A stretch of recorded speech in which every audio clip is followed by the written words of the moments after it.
being such a sweetheart. Come here. Oh, you're being sweet, girl. Oh, look at your pretty eyes. Oh my gosh, how much cat hair I'm gonna have on my shirt. I grew up with cats, okay? I've had cats all my life. But I had short-haired cats. And like, yes, the cat hair was bad with them, but Dorian and Aria are both long-haired, and they have not shedded, but they have started shedding over the past like 3 months now. And oh, the cat hair is next level. It is the end of the month, so that means it's time for my month wrap up. So in June, I have read 15 books. It is June 29th though when I'm filming this, so I am going to read one more. I have to finish one more because then I have officially hit 100 books this year, and I'm trying to read 200. That is like my personal goal for myself. So I will read one more to finish. That way I'm like officially halfway through my goal, officially halfway through the year. But let's wrap up the 15 that I've read so far this month. Oh, let's see here. First up for the month, I started off with a novella. So when I was on the booktuber retreat in Atlanta, one day at lunch, I was talking with Sam from Books with Samantha and Rachel from Rachel Reads and Sings. And they were talking all about Jessica Kane and about like how unhinged and wild her novellas are. And I was like, I need to give one of those a shot. So I started out the month with An Angel for the Devil by Jessica Kane. So this one follows Alistair and Shelby. And Shelby's family is about to get evicted. She's 18, but I can't remember if she has like siblings or whatever. But her family is just like struggling, and they're going to get evicted, and their landlord is known as being like an asshole, and that he'll kick anyone and everyone out of their apartments if they don't pay their rents. So her mom like pimps her out to Alistair so that way he won't evict them. So she like sets up this whole little plot for Shelby to like be walking up and down his street until he takes notice and then is like, hey, what's up? When he picks her up, like he doesn't know that he's about to like evict her family. But they like hit it off that night, you know, whatever. And then it ends up being like this whirlwind kind of romance and just very unhinged behavior in this. But it was enjoyable for me. I did enjoy it. Novellas, I'm never gonna be like head over heels for a novella, really. It's like very rare that I find ones where I'm like, I'm obsessed with this. But I had a fun time reading it. Okay, the vibes were there. But yeah, definitely not something to like take seriously while you're reading. You just gotta be along for the vibes. And I think I gave it 3 stars. 3 stars. I was obsessed. So Cheyenne from That Tall Book Girl, she was telling me, she was like, McKay, you gotta read the series. You gotta read the series. And Cheyenne and I have like pretty similar tastes. So like I trust that if she really likes something that I have a good shot at liking it. And she was like, you gotta read the Wolf Hotel series by K.A. Tucker. Although it is, she wrote it originally under a pen name under Nina West. So if you see that name attached to it as well, just to clear up any confusion. But I was like, okay, fine. You know what? I'm gonna start it. I didn't really have anything that I was like super stoked to read. So I was like, let me jump into this. And I did not stop. So this first book is Tempt Me. So I'll just talk about the series as a whole here. So they're Tempt Me, Break Me, Teach Me, and Surrender to Me. 4 books, all following the same couple, Abby and Henry. I gave this first book 4 stars, and I gave the rest of the series 5 stars. All incredible. Books 2 and books 4 were my favorite, but I loved book 3 as well. I loved this one too. I just think like it was a good introduction to the series. This one follows Abby and Henry. So Abby was raised in this like very small town, religious kind of town. And when she's off at college with her fiance, who is from her hometown, he is the pastor's son. And when they are off at college, she has been like saving herself for marriage, all this jazz with him. And she finds out that he has been cheating on her and sleeping with another woman. So she is like, screw you. I'm going to apply for this internship in Alaska at this up and coming hotel that's being built out there. And I'm going to say deuces to you all back here. Because even like her parents, everyone in town is like, just let him do his thing. He'll come back to you eventually. And she's like, I'm out of here. And she goes to Alaska. And when she gets there, she originally applied to be part of like the grounds crew to work outside, but something got messed up with her job assignment and she ends up becoming Henry's assistant there. And Henry is a billionaire. He's an eligible billionaire. And yeah, I think you know where this is headed. It is just so good. This series was just so addictive. It was such a fun ride. I like felt happy every time I sat down with my Kindle to like read the next book. It was just so enjoyable. Abby did annoy me in the first book because she's very much like kind of like uptight, a little goody two shoes, a little like, oh my goodness, I'm being scandalized. And I was like, please get scandalized, girl. Live your life. She definitely, though, over the course of this series, explores herself, and I was here for every single second of it. It was hot, it was fun. Of course, we got billionaire elements. They're taking private planes, and I'm like, yes, take a private plane. I mean, not for the environment, but also for like my enjoyment to read. Okay, after that, I finished a series. Go me. I read Loving Mr. Kane by Shanora Williams. This is the third book in the Wanting Mr. Kane series. I know there is like a Being Mrs. Kane like novella. I haven't read it. I'll maybe read it at some point, but I felt like good to be like, okay, I'm done with like the trilogy as a whole. I don't really need to see them like being happy and being a couple, okay? I don't need that. This one I gave 3.5 stars. I think, did I round it up to 4 on Goodreads, but it is like a 3.5 star read for me. So obviously I can't say too much about this book's plot in specific because it's the third book following the same couple of Candy and Quentin, but it is Dad's best friend, age gap. There's a lot of drama that happens over the course of the series, and in this one, there's a lot of drama obviously between her parents and their approval or disapproval, I guess, of her relationship with Kane. And it's just, there's a lot of drama.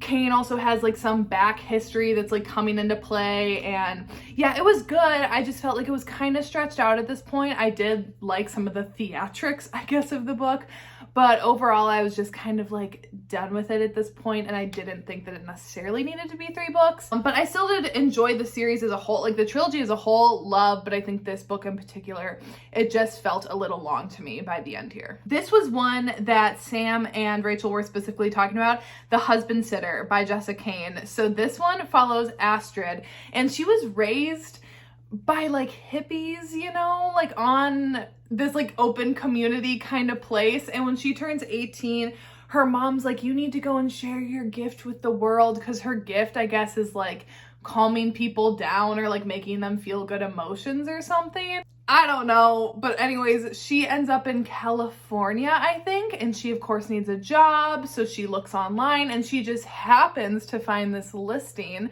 of these 3 women looking for like some family type care.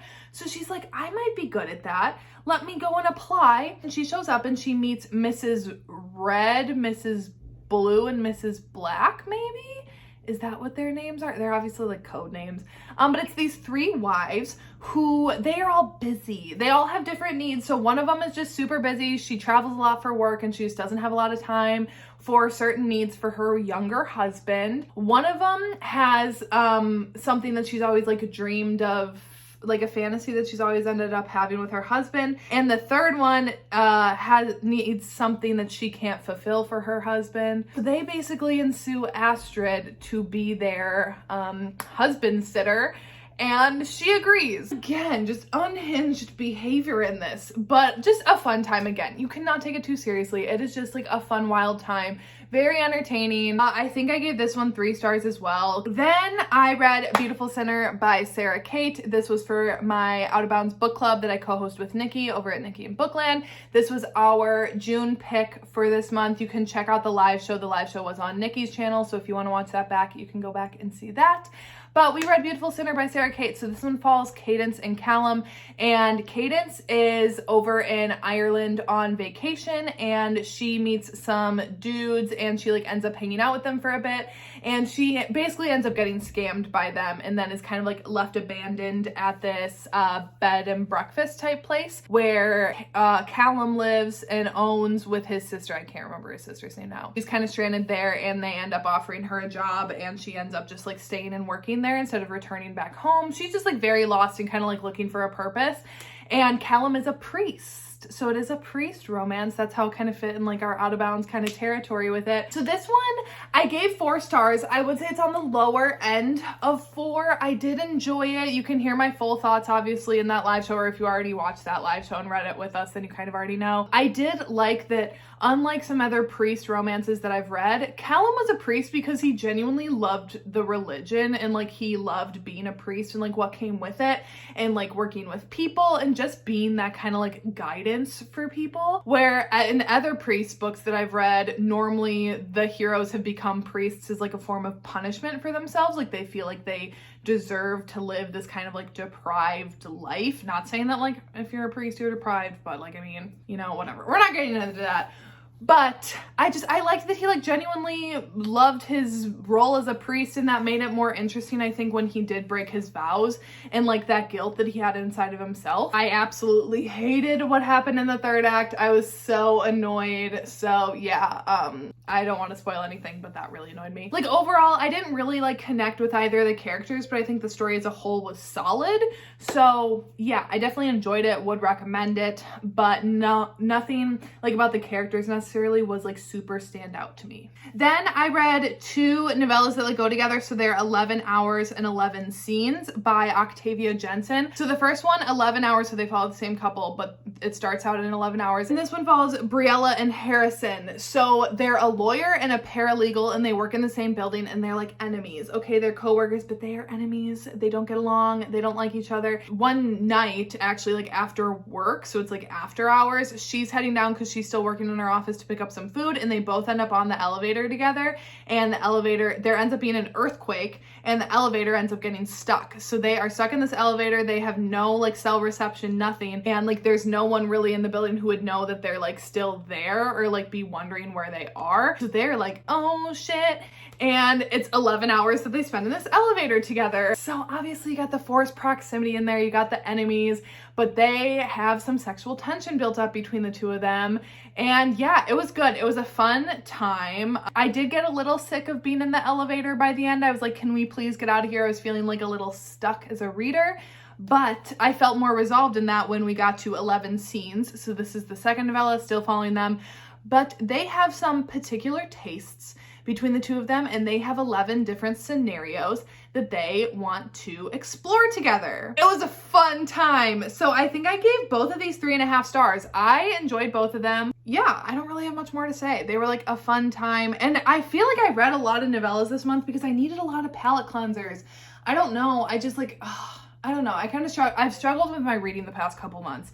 So I don't know. I just needed like a lot of short, quick, to the point kind of books. And like this obviously fulfilled that for me. Okay, next up, then I read Kink Camp Hunted by A. Anders. And this was Cheyenne and I's book pick for Smut Club this month. This was our June pick. That live show was hosted on my channel, so you can go back and watch that if you haven't, if you missed it. So I gave this one 3 stars, and it's a lower 3-star. If Goodreads would have had a 2.5-star option, it would have been 2.5 stars. It was not 2 stars, but it also was not 3 stars. It was really smack dab in the middle there for me. So this one follows Grace and Leave, and it's like I said, it's about a kink camp that like adults can go to. And Grace, she's had some things in her life that just have not gone her way, and she needs like a reset.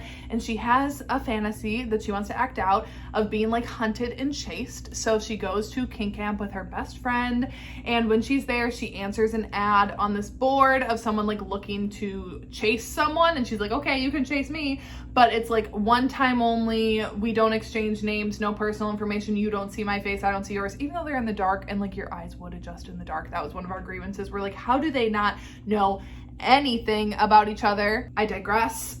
So yeah, and that happens to be Leave, and Leave is the owner of the camp, and he is also dealing with his own shit from the past that we get into in it. So here's the thing about this. I think I just went into it with very high expectations with the title of like having a certain level of like va-va-voom, and it was lacking, I felt, and I think a lot of people also felt that way. And then there really tried to be some like heavy plot things with Leave and Grace and like their pasts that just like didn't feel fully explored. I don't know, it was fine. I think the second book sounds interesting, that it's going to be following one of Leave's friends from the camp, so I would check out the second book when it comes out, but I don't think it's going to be like a high priority read for me. Overall, this was just like fine. And I started my reread. There is a bunch of us booktubers that are all either rereading or reading for the first time the Crossfire series by Sylvia Day.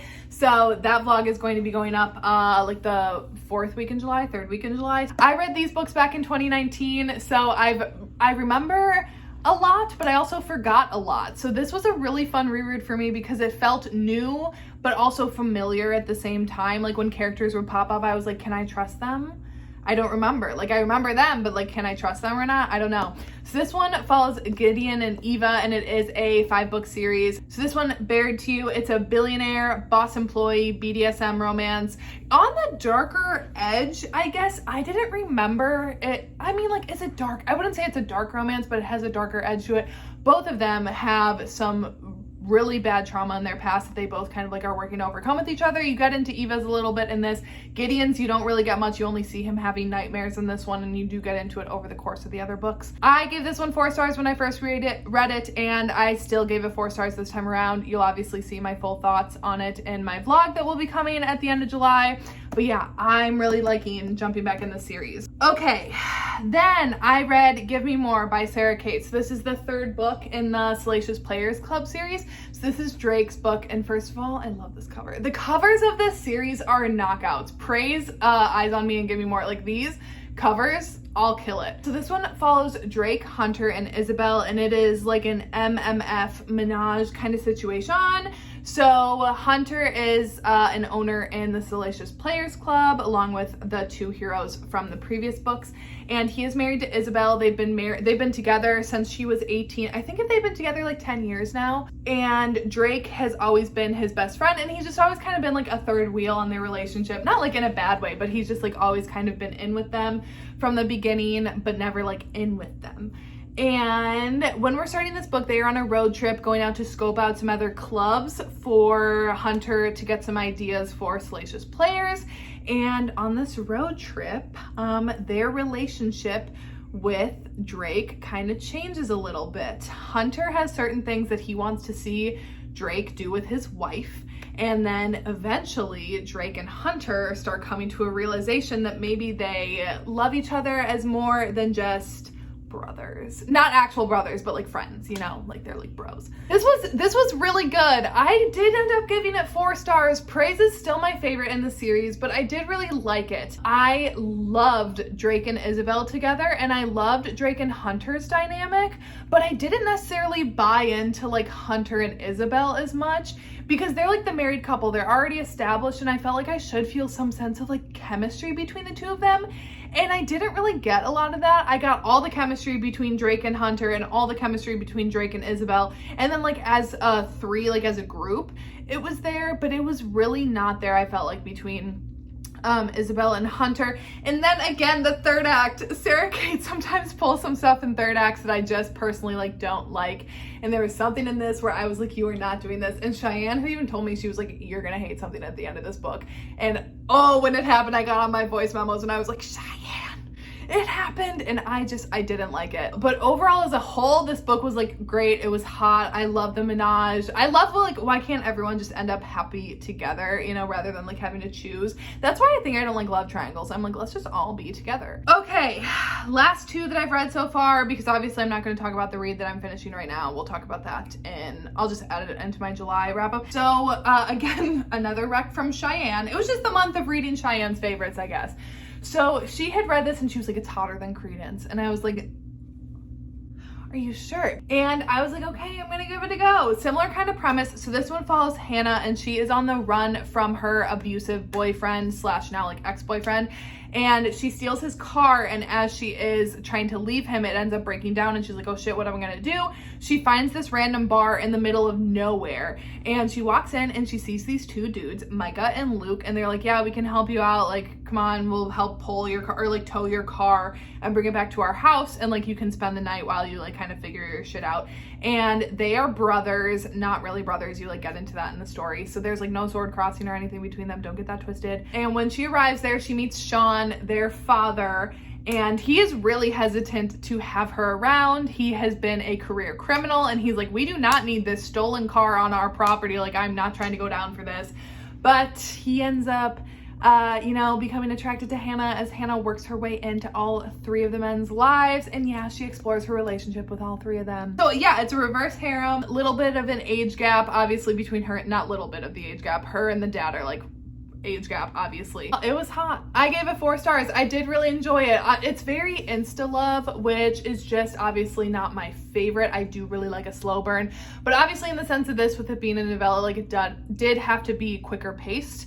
and I did still really like it. I actually felt like she was genuinely, like that she genuinely had a connection with all of the guys. So yeah, some things did wrap up a little easy, but you know what, whatever. The vibes were still there. It was still a fun time, so still gave it 4 stars. And last read of the month, I read The Stranger in Seat 8B by Nikki Castle. So this is a novella that like literally just came out, and I was just looking for like a fun summer travel kind of read, and this hit the spot for that. So this one follows Damien and Annie, and Annie is she's like a career woman, okay? Do not mess around with her. She's a lawyer, and when she gets on this plane and accidentally gets stuck in coach, oh, how dare they? She's first class only, but she's stuck back in coach, and when her seatmate sits down next to her, she's just like instantly annoyed, but she's also instantly intrigued because this man is hot. And Annie doesn't have time to date. She works, she's a workaholic, she's like dedicated to her job, and she's really struggled in dating.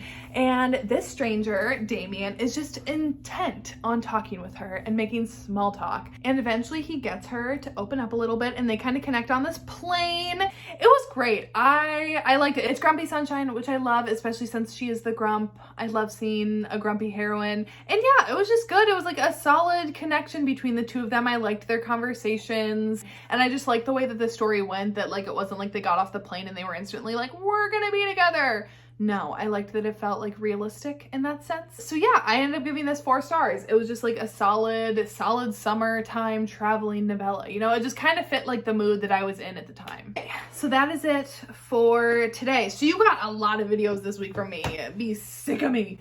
But next week, so on the 4th, I am going to be uploading my Twisted Lies reading vlog. Nikki and I are both vlogging that together. That will be up on the 4th. And then I'll have another video up that week. I just don't know what. Oh, I'm going to have my mid-year book freakout tag up on probably Thursday next week. And yeah, that is it for today. And I will see you when I see ya.